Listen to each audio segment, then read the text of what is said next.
François Gabard, 29 ans.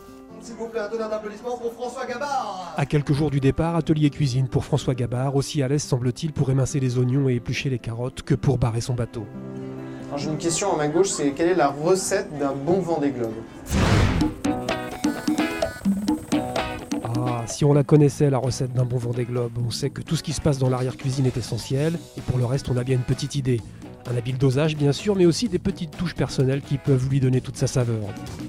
Mes points forts, je pense, c'est l'envie, la passion, toute l'énergie que j'arrive à mettre dans cette course. Parce que j'en ai un paquet d'énergie et je pense que c'est important parce qu'on en a besoin. Les points faibles pour cette course, c'est l'inexpérience, c'est le manque d'expérience. Je découvre ce métier, hein, j'ai commencé le Figaro il y a tout juste 4 ans, pendant la dernière édition du Vendée Globe, donc je découvre tous les jours. Il y a un ingrédient que François Gabard n'a pas mentionné. Son bateau, l'un des plus récents de la flotte, rapide, fiable et solide, il lui a permis d'obtenir d'excellents résultats lors des 2 dernières saisons. En moins d'1 an, Massif et son skipper ont parcouru plus de 20 000 milles. C'est sûr, ils ont appris à se connaître. Mon bateau, c'est un super bateau. Un plan Verdier VPLP, construit en 2011.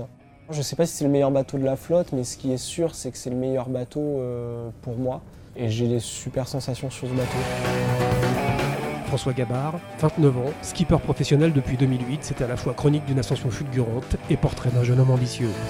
Je suis ambitieux, c'est sûr, je suis ambitieux, donc les ambitions elles sont élevées. Je ne pense pas que je sois la personne statistiquement la mieux placée pour gagner, mais je peux gagner. Pour aborder la course de la meilleure des manières, cet ingénieur diplômé, enthousiaste et rigoureux ne pouvait que s'adjoindre les services d'un maître, S Vendée Globe.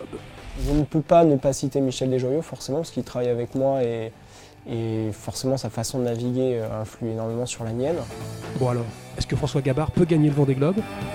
Qui va gagner le Vendée Globe? Parce qu'à la fin on ne saura pas et c'est ça qui est chouette, c'est ça qui est excitant. Pour nous en tant que compétiteurs, c'est vraiment chouette de ne pas savoir.